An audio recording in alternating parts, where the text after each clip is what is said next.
There is a rumor killer on the previously reported story of WWE naming rights for their superstars. AEW are planning a major stadium event, and another WWE superstar has been confirmed for a huge indie show. It's all in the wrestling news.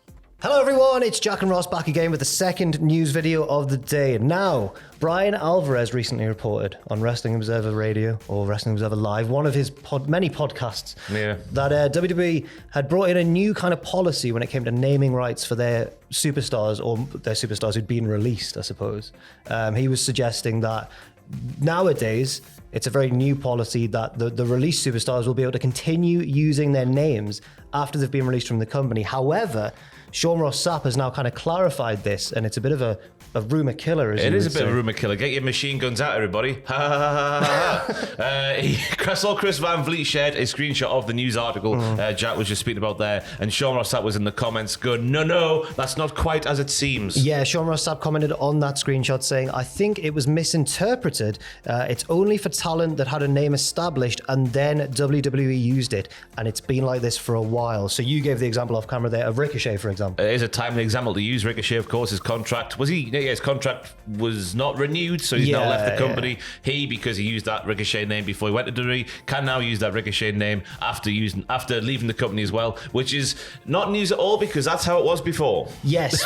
Whereas obviously if someone comes in like I'll use Roxanne Perez as an example. She was Roxy on the indie scene and in Ring of Honor and stuff. Roxanne Perez is her NXT name, and I'm not wishing this or anything, but like if the worst happened and she was released, then I imagine that there's no change there. She would have to go back to probably using her indie name. Yeah. Or, as we've seen like Eric Rowan do, he became Eric Redbeard. You can always adapt your name to remind people of your WWE name. It's like a punny tribute band name. Yeah.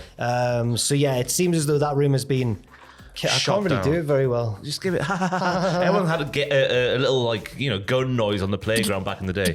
There you go. Yep. There we go. Let us know what yours are in the comments down below. That works as a comment. Spell them out phonetically.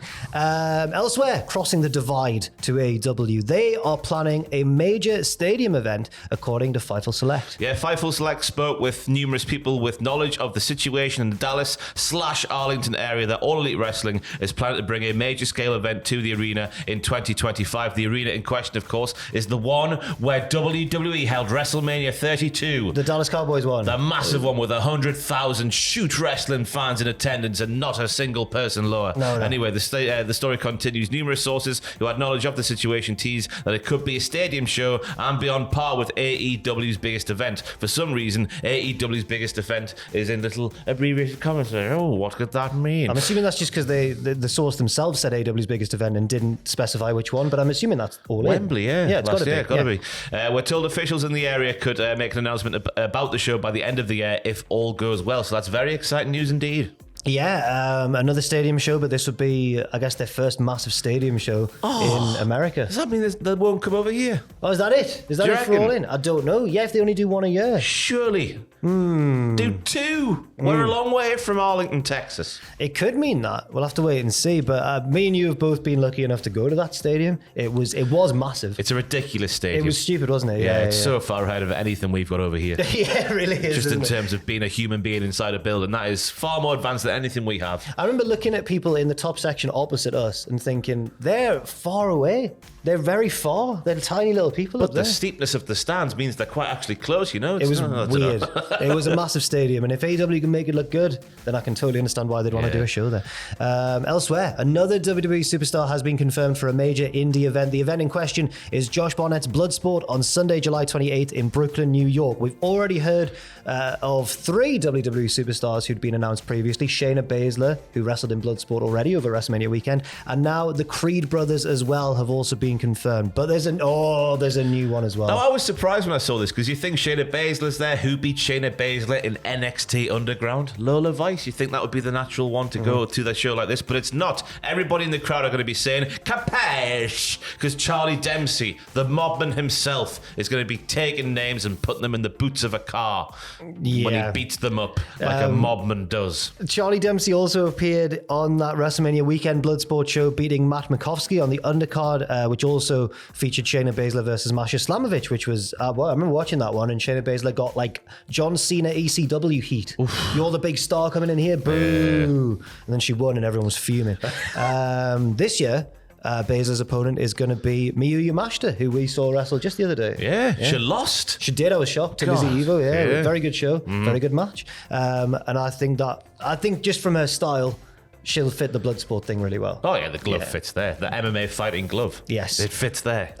We don't know yet, I don't think, who Charlie Dempsey's opponent's going to be, but he seems to be the one who WWE are sending out on loan to places. He's done this. He's done all Japan as well. Yeah. Yeah. I mean, just Mr. Regal getting his son some reps around the world, I guess, isn't it? Yeah, fair enough. And I guess Charlie strikes me as that sort of guy who wants to do all of these things to broaden his horizons as much as he can. It's just strange that he's done this really serious stuff in other companies, but on NXT... I don't know. It's the brilliance of NXT. I don't know what's happening. Let's be honest. He wants to be a mobman. He's seen the success of Tony D. He wants to be a mobman. For those who haven't seen, Charlie Dempsey lost a feud to Tony D'Angelo, who's the head of a mob family. And now Charlie, for some reason, is mimicking him? Yeah, he is, isn't he? Capiche, he says, yeah. Despite having no discernible Italian background at all. And the NQCC did put a human body in a boot of a car, which means it was Damon Kemp's body, by the way, who was left already now. So in kayfabe, Damon Kemp did die. Yep, Charlie's responsible for that as well. Elsewhere, on the GCW scene, Matt Hardy will be making his indie debut for Game Changer Wrestling. He'll be part of GCW Now and Forever on Friday, August 2nd in Cleveland, Ohio. The card also features Maki Ito. Do you remember her? Yeah. She's crazy, yeah. Sweary lady. Yep, Nick Gage, Sweary Man, Zilla Fatu, Matt Cardona, Effie, Ali Catch, and many, many more. That's quite a star-studded card. I know that GCW these days are one of the biggest indies in North America, but Matt Hardy is a particularly big name for them, I would say. Yeah, will he go into that sort of style at this age? I assume he will, because he's a madman. He is a madman, but I think maybe there'll be shenanigans as well. You can't turn up at a show featuring Matt Cardona and not do a bit of internet-friendly shenanigans, surely, as well. Maybe he'll do some magic, who knows. Vanguard 1 will steal the internet title. Yeah. There's a big TNA show coming up as well, of course. It's Slammiversary. This Thursday, there'll be a Slammiversary press conference from PW Insider, this news is, at the Verdun Auditorium in Montreal. The press conference is going to feature Joe Hendry, Jordan Grace, Mike Bailey, AJ Francis, and PCO. It'll be co-hosted in English and French, respectively, by Josh Matthews and Kevin Raphael of TVA Sports. The event is open to the public, and the first 50 fans, if you're in the area, will receive a special Slammiversary collectible. It doesn't say what that is, though.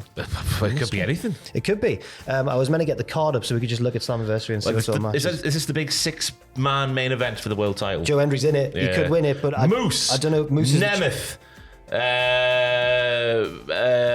Hendry. That's three. Oh God, this is painful. Josh Alexander. Yep. Steve Macklin. And that's the face I had in my head. I was like, what the hell's he? I forgot his name. And the Elite Hunter. Frankie Kazarian, absolutely. Yeah. Other matches on the card. Jordan Grace will defend the TNA Knockouts World Championship against Ash by Elegance, formerly known as Dana Brooke, of course.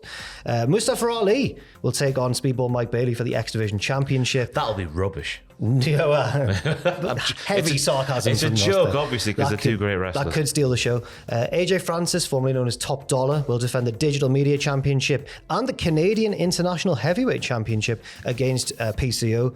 And the other match confirmed so far is the team of Alicia Edwards and Masha Slamovich defending the TNA Knockouts World Tag Team Championship against Spitfire, the team of Jody Threat and Danny Luna. That main event, though, with all the different, the 6-way elimination match for the TNA World Championship, I reckon Moose is going to retain that, you know? Yeah, it might be, because the groundswell for Hendry is there, so they might be tempted to hold it off when, you're maybe expecting it to happen, then do it the next pay-per-view. Is it Bound for Glory the next one?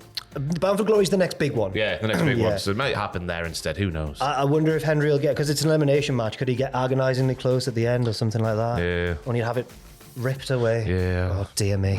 You sounded like a sad LA night there. I know, yeah. Now we're heading to the best brand in all of WWE, NXT, because 2 arena PLEs have been confirmed for later this year. Yeah, No Mercy and Halloween Havoc will take place on Sunday, September the 1st at the Ball Arena in Denver, and Sunday, October the 27th at Giant Center in Hershey, PA. They've done a clever thing here because the Monday Night Raws of those 2 weeks happened the night after both of these shows. So No Mercy is on the 1st, Halloween Havoc is on October the 27th. That was September the 1st, by the way. And then Monday Night Raws happened the night after, so you can get a twofer if you want. Oh, they're happening in those towns. Yeah, it's in the same arena, so they're going to keep the setup just to lessen production costs, I guess. I'll be interested to see what that sort of crowd is then, because the recent NXT specials we've seen, the crowd have been very, very hot for NXT. They're NXT loyalists, but this might be a more main roster crowd just going for 2 nights in a row. Yeah, and potentially. will they get on board as much? They'll be their imagination will be captured. Yes, that's what I predict.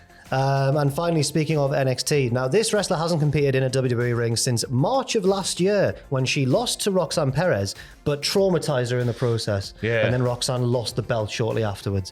It's Meiko Satomura, and WWE is bringing her back for their Tour of Japan later this month, and I'm going to sneeze. Go on then, you get out there. Satomura, of course, signed with WWE back in 2020, was the last ever NXT UK Women's Champion, holding said title for 451 days before it was merged with the NXT Women's title at Worlds Collide. Jack spoke about last match there. It hasn't happened. I've not Just done say it. elephant loads of times. Elephant. Also announced for this big tour of Japan are the likes of Bianca Belair, Cody Rhodes, Shinsuke Nakamura, Dakota Kai, Asuka, who is out with an injury currently, so maybe she'll do an in-ring sort of segment if she's not cleared by then, and Kairi Sane, but not Logan Paul, and we don't know why. Well, he's got other commitments apparently. Lol. Yeah, he's got no past in Japan. When I looked at this story, I thought, well, where was Meiko Satomura been? Surely she's been wrestling here, there, and everywhere in Japan in the interim. No, she's had 1 match since that Roxanne Perez match, and it was this month. So she's just making it, or last month maybe. She's just making a return, and yeah, she must have taken some time off. She's a bit older. Yeah, let the body heal and all that sort of stuff. Yeah. She, I mean, she can still go, I imagine, in the ring. Of course she can. Slap people around. We'll have to wait and see what this Japanese tour WWE's running will bring. I don't know. Do you think it'll just be like an entirely like the recent Mexico shows we've seen, where there's little things that happen, but nothing canon, nothing in the main storyline? Or do you think we might get a bit of something more consequential? I don't know. It just screams to me more of the Mexico than it would be like a Beast in the East way back in the day. 2015 vibes. Yeah. Was that Brock versus Kofi? Yes. Yeah. Kevin Owens versus Finn Balor, I believe, was the main event. Flowers. NXT Championship That changed was hands, good. didn't it? Yeah, that was good. Did it?